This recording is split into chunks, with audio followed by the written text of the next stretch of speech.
சூரிய குடும்பத்தை சேர்ந்த எக்கச்சக்கமான விண்வெளி பொருட்களை நம்ம பூமியில இருந்து பார்த்திருக்கோம். ஆனா இப்போ சமீப காலத்துல எக்கச்சக்கமான சூரிய குடும்பத்துக்கு சம்பந்தம் இல்லாத விண்வெளி பொருட்களை நம்ம பார்த்துக்கிட்டே இருக்கோம். அப்போ அந்த வரிசையில நம்ம முக்கியமான ஒரு பொருள் இப்போ நம்ம சமீப காலத்துல பார்த்தது 3i அட்லஸ். இந்த விண்கல் இப்போ எங்க இருக்குன்ற பல கேள்விகள் நம்மளுடைய சப்ஸ்கிரைபர்ஸ் கேட்டுட்டு இருக்காங்க. ஸோ அதோடைய அப்டேட்டா நம்ம இங்க பார்த்துருவோம். தென் ரொம்ப தூரத்தில் இருக்கக்கூடிய ஒரு பொருளை ரொம்ப கிளியரா பார்க்குற ஜேம்ஸ் வெப் ரொம்ப பக்கத்தில் ரொம்ப வேகமாக பயணம் பண்ணிட்டு இருக்கக்கூடிய இந்த விண்கலை பார்த்துருக்கு. அது நமக்கு என்ன சொல்லிக் கொடுக்குது அப்படின்றத இந்த வீடியோ முழுக்க நீங்கள் தெரிஞ்சுப்பீங்க. ஸோ ஸ்கிப் பண்ணாமல் பாருங்க. நான் உங்கள் லோகபால கார்த்திகேயன். இது செனித் ஆஃப் சயின்ஸ்.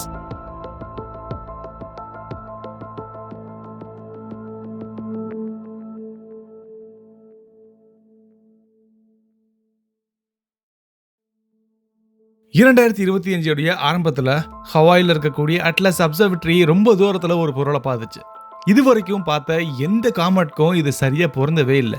அந்த அளவுக்கு ரொம்ப வேகமா இருந்திருக்கு. இதோடைய பாதை பேரபோலிக், அதாவது சூரியனை இது கிராஸ் பண்ணுச்சுன்னா மறுபடியும் திரும்பி வர்றது கொஞ்சம் கேள்விக்குறிதான். 3i அட்லஸ் இப்போ நம்ம கன்ஃபார்ம் பண்ண 3வது விண்வெளி பொருள் அப்படிங்கிறது குறிப்பிடத்தக்கது. ஃபர்ஸ்ட் 2 கண்டிப்பா உங்களுக்கு தெரிஞ்சிருக்கும்.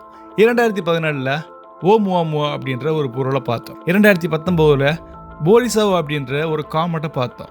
3வதா இந்த 3i அட்லஸ். இது மற்ற காமெட்ஸ் மாதிரி இருந்தாலும் இதோடைய டெய்ல் எல்லாமே ஒரே மாதிரி இருந்தாலும் இதுல சில முக்கியமான மாறுபாடுகள் இருந்திருக்கு.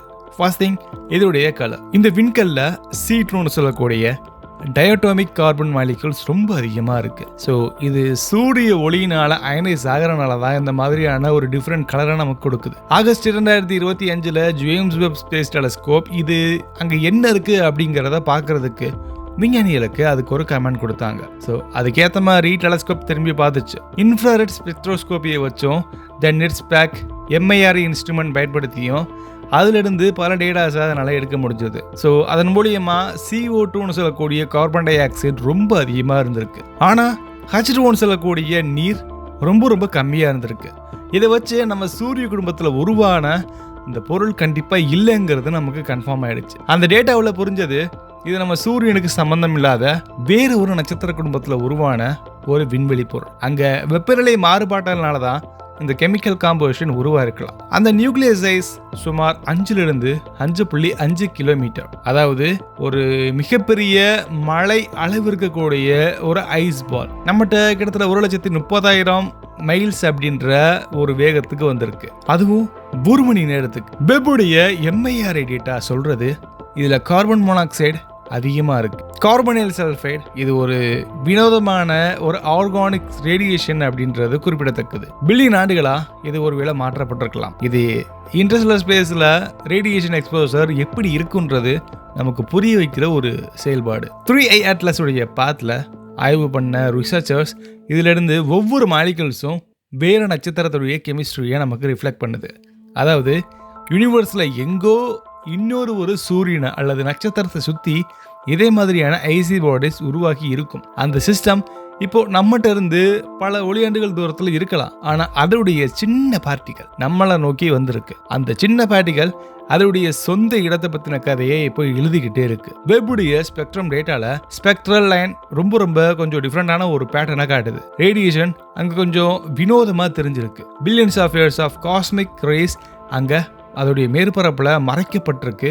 தென் அது மொத்தமா மாற்றப்பட்டிருக்கு அப்படிங்கறத நமக்கு சொல்லுது. அதாவது இன்னொரு ஒரு ஃபாசில் மாதிரி ஸ்பேஸ்ல பழைய வரலாறை வச்சிருக்கக்கூடிய ஒரு மிகப்பெரிய ஒரு லைப்ரரி. இந்த CO2 H2O இந்த ரேடியேஷனோட பார்த்தா இதோடைய பர்த் பிளேஸ் அந்த ஸ்டார் கொஞ்சம் கூலிங்கான ஒரு ஸ்டாரா இருக்கலாம். அதாவது M கிளாஸ் ரெட் ட்வார்ஃப் சிஸ்டம்ல இது உருவாக்கப்பட்டிருக்கலாம் அல்லது அங்க ஏதோ ஒரு விண்வெளி பொருட்கள்னால உடைக்கப்பட்டிருக்கலாம் அப்படிங்கிற ஒரு நம்பிக்கை நமக்கு இருக்கு. அதுலயே இன்னொரு ஒரு முக்கியமான விஷயம், இதுல இருந்து வரக்கூடிய ரிஃப்ளெக்டட் லைட் போலரைசேஷன் பேட்டர்ன் மாறிக்கிட்டே இருக்கு. இதனாலதான் இதோடைய surface roughness, vertical size distribution எல்லாமே அடிக்கடி சேஞ்ச் ஆகிட்டே இருக்கு. 3i அட்லஸ் இப்போ நம்ம சூரிய குடும்பத்தை கிராஸ் பண்ணி வெளியே போகுது. அந்த பாதையில அடுத்து வேற என்ன பொருள் வரும்ன்றது யாருக்குமே தெரியாது. ஆனா இது போனதும் ஒரு மெசேஜை நமக்கு சொல்லி கொடுத்துட்டு போகுது. இந்த யூனிவர்ஸ்ல இந்த கெமிஸ்ட்ரி ஒரே மாதிரியே இல்லை. ஒவ்வொரு நட்சத்திரமும் அதுக்கான தனி கதையை எழுதிக்கிட்டே இருக்கு. இதுல இருந்து சயின்டிஸ்ட் நம்ம எல்லாமே கத்துக்கிறது இன்டர்ஸ்டெல்லர் ஸ்பேஸ்ல எதுவுமே எம்டி இல்லை. அது கதையினால முழுக்க முழுக்க எழுதப்படக்கூடிய ஒரு காவியம். அங்கிருந்து சில தூசிகள் நம்ம பக்கம் வரும். அந்த தூசிகள் அது எங்க இருந்து வருதுன்ற வரலாறு நமக்கு சொல்லிக்கிட்டே வருது. ஸோ ஒரு நாள் இதே மாதிரி வேற ஒரு நட்சத்திரத்துக்கு நம்ம கதையை சொல்றதுக்கு போகலாம்.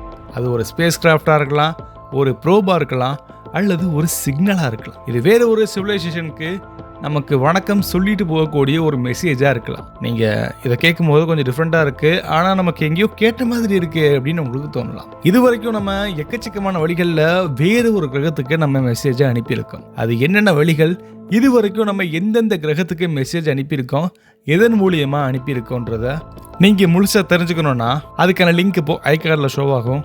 நீங்க அதை முழுசா தெரிஞ்சுக்கலாம்.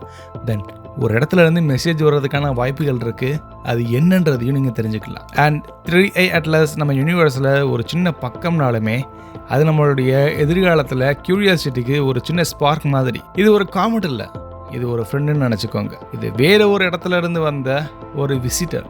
அது வானத்தில் ரொம்ப வேகமாக அது ஒளியை வெளியிட்டுட்டே போகுது. அது நமக்கு வந்தது ஒரு சின்ன வெல்கம் மாதிரி. ஸோ தொடர்ந்து பார்க்கலாம் வேற ஏதாவது நமக்கு அது சொல்லுதான்னு. அடுத்த ஒரு வீடியோவில் நம்ம கண்டிப்பாக சேர்ந்து பயணிக்கலாம். பாய்.